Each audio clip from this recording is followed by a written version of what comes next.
If money was not a problem, right? What would make you choose a brand? Like, what would be like the deciding factors for you to choose? This is what I want. This is what I do not want, and so many other things around it. Like what? What I mean, or money is a problem. I don't know. But like, just imagine like you could afford anything. What would make you choose a brand? I mean, there are like a lot of questions around this, and if you're building a business, right?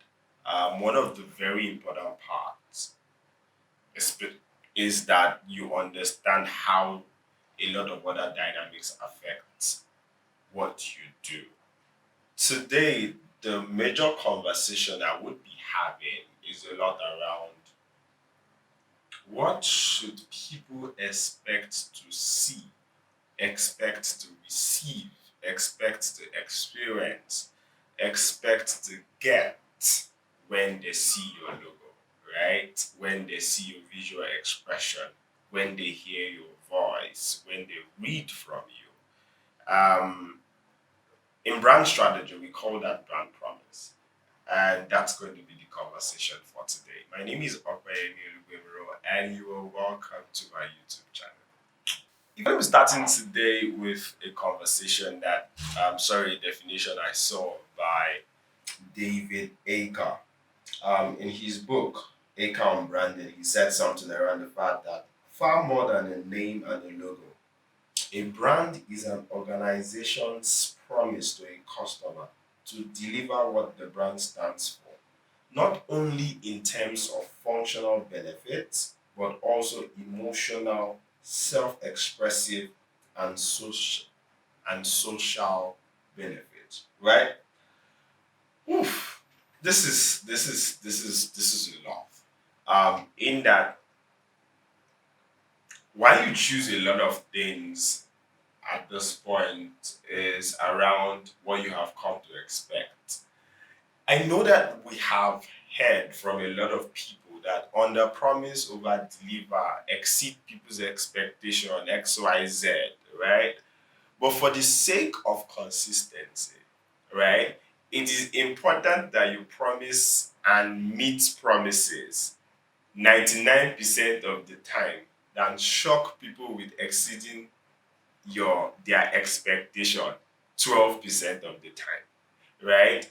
What happens is one gives people a definite expectation at the back of their mind that if I get to this place 99 times, I am almost certain that I'm going to get this expected experience.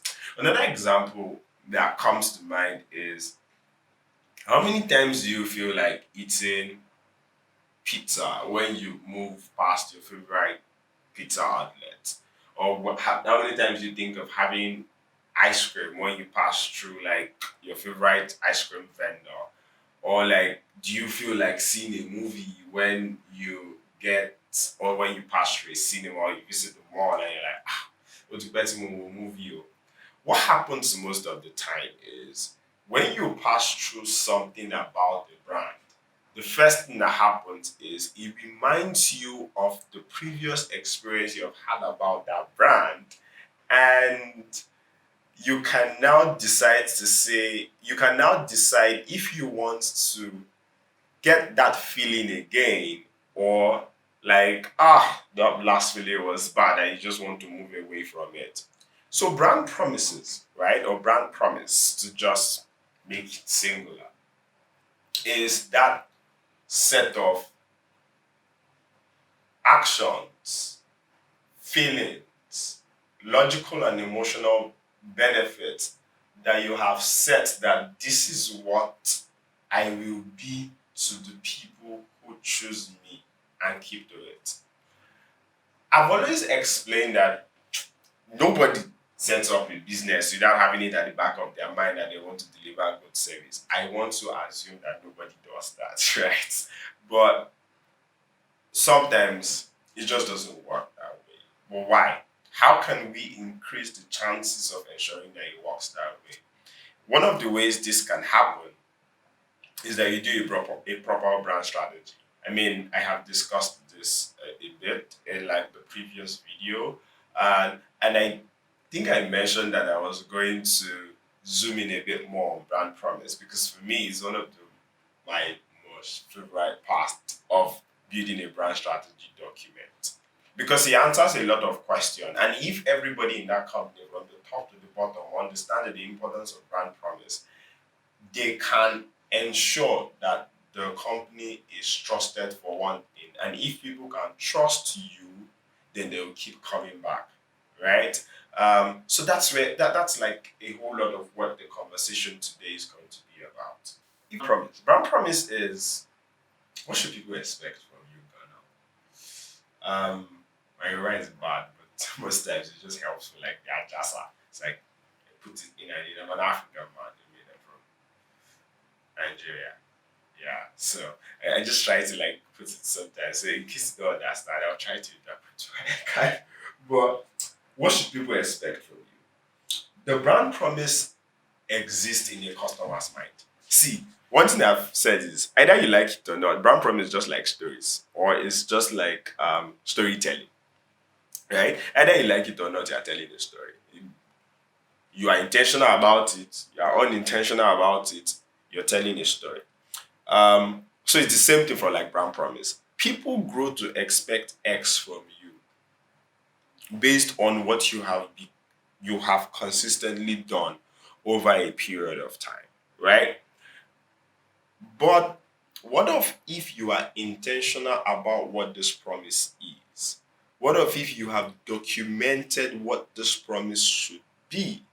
What if you have a way of cascading this promise to every member of your team, from the person who stands at the gate to founders, co founders, and investors, so that there is a promise at the back of their mind that they think that this brand is going to fulfill at every point they are making a decision about the brand.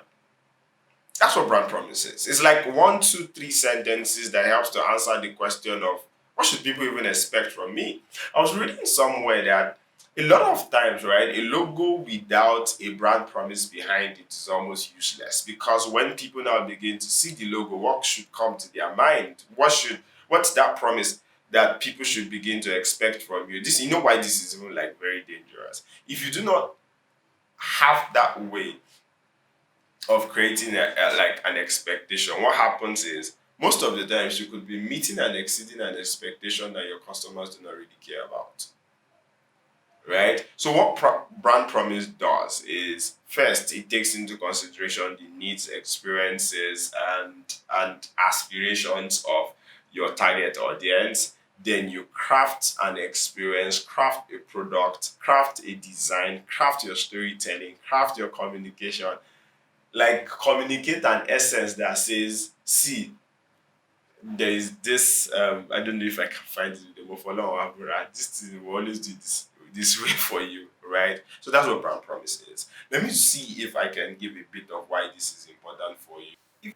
A brand promise is one or two sentences which internally communicates what the customer expects from all the product and services under a brand. It aligns people's efforts and keeps the company from developing something that is out of scope for the brand. A brand promise is simple. A brand promise is credible. See, if you can't fulfill it, don't promise it. Like, for the sake of national peace and global tranquility, if you can't fulfill it, don't promise it. I usually say that the worst thing you can do for yourself is not be what you say you are.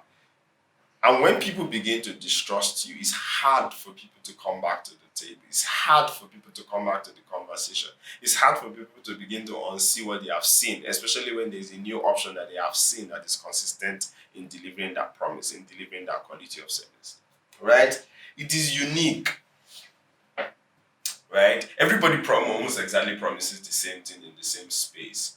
But ensure that you are finding a unique edge to how you are delivering what you have promised to deliver, because that is what keeps people coming back. It is memorable. It is inspiring. These two parts, these two last parts, is particularly important for the internal team. Most of the time, your brand promise may not get outside. it's usually for internal like consumption, right? Because it's supposed to direct internal decisions, internal conversations, internal. It's supposed to direct how your customer care behaves to customers when there is like a disagreement. It's supposed to decide like how the quality of product or the quality of thinking that is going into product design. I mean, that's like so. If we say that our promise is to ensure that there is ease in moving money. It means that at every point you are designing something for this company, there has to be a focus on ensuring that there is ease. Because even if you are giving people value for their money, if there is no ease over a period of time, if people come for you to for ease, come to you rather for ease, you may be doing well and thinking you're having loyal customers. But what happens is if they see any other person that is doing well and also gives them ease that they came for, they will move. So promise, expectation, and fulfilling promise is like a huge and very important chain in ensuring excellence in a lot of ways. I saw these few examples online. I mean, so because I said earlier that brand promises are like internal documents, I'm not sure maybe like they're like the exact thing that these companies are running on, but I'll just read these ones that I found online, right? McKinsey company says hire the best minds in management consulting. Lynda.com is like high quality training that's affordable and convenient. Industrial design for companies that want to innovate. That's ideal. Coca-Cola is to refresh the world, to inspire moments of optimism, to uplift, to create value, and make a difference. Conversation, because I mean this stuff is really important for me because I feel that if a lot more brands in Africa get to understand how to connect this to what they do, how they do it, we may be scaling our impact beyond the continent than we are currently doing. We're doing a better job, but we can like do a lot better than what we are doing so that we can have more people doing amazing stuff and beaming the spotlight on the quality that can come out of the continent. Brands are babes, right? What you do matters a lot than what you say, right? Or finding a way to like have a middle ground between what you do and what you say, and that's where brand promise sits. Why is brand promise important?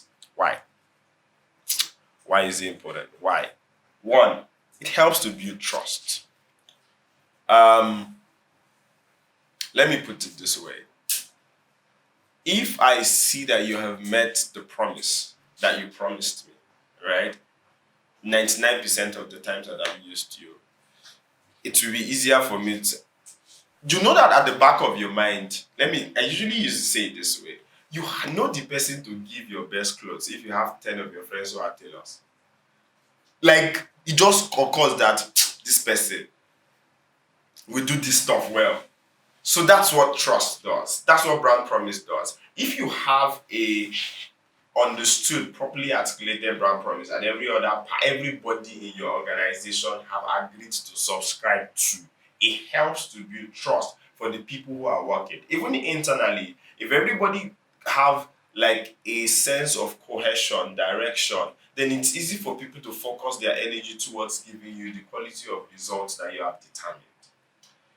Two, it helps to deliver the purpose of the brand.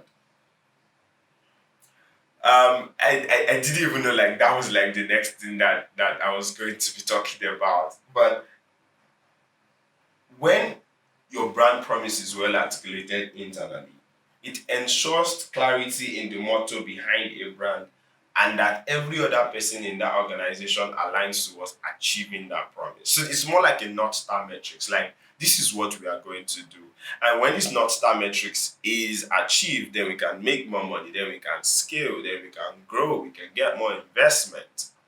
Sometimes there was a time I used to think that these things are not important, but I used to work at Four Canvas and I saw how dedication to little things like this transformed the fortunes of the company in less than 3 years. I don't know examples of a lot that because I mean I know examples of a lot of other brands or a lot of other brands, but I was not part of them. But this one, I was inside. I saw how this thing was designed. I saw how we thought about this is how we wanted to make people feel.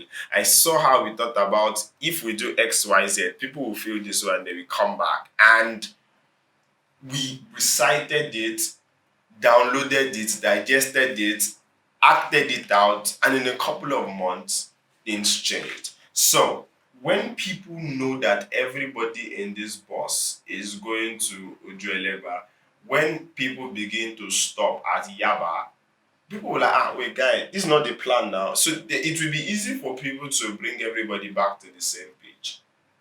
It shows professionalism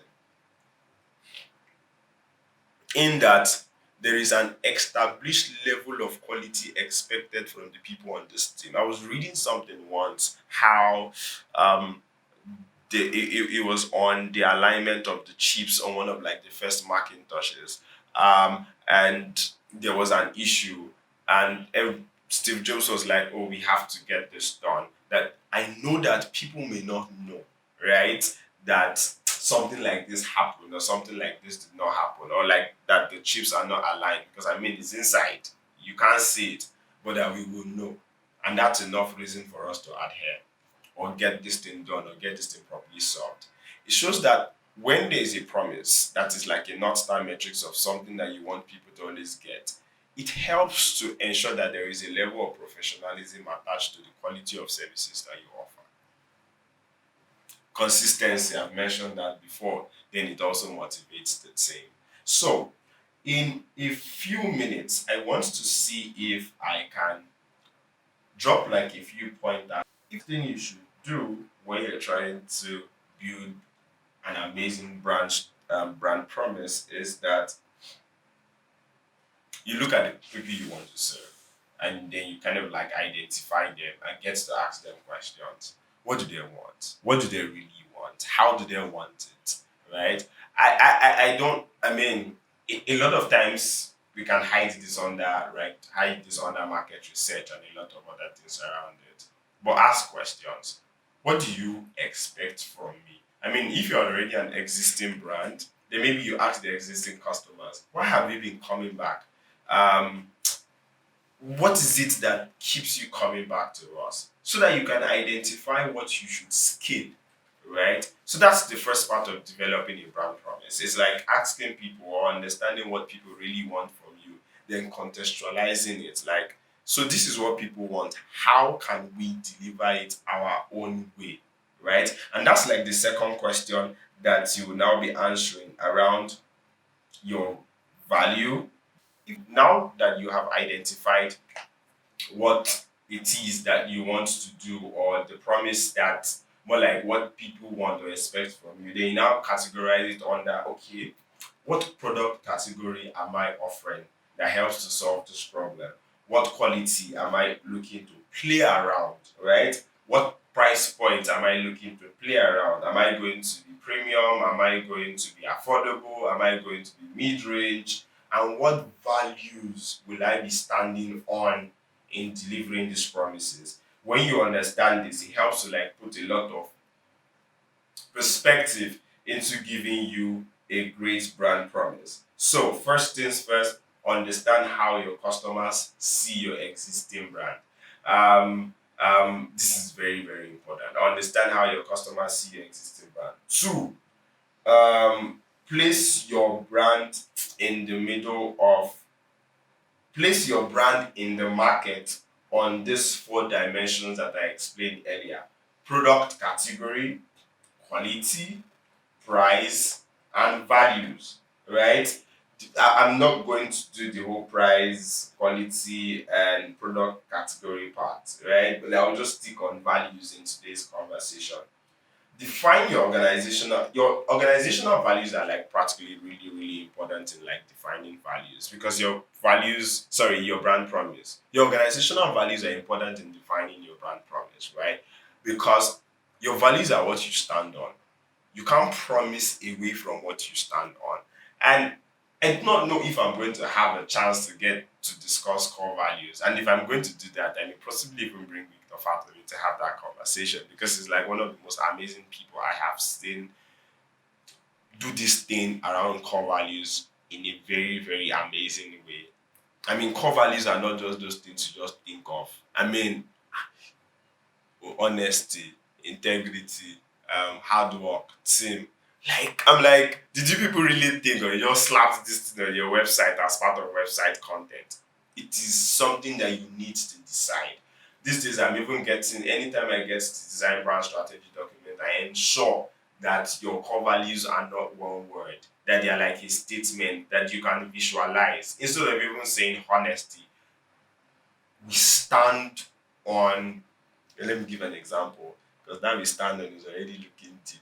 But like if it, instead of you to say empathy, I put it more like we love to stand in your shoes, right? Because that's a way to visualize empathy. So people don't just think it's one core value that is written somewhere.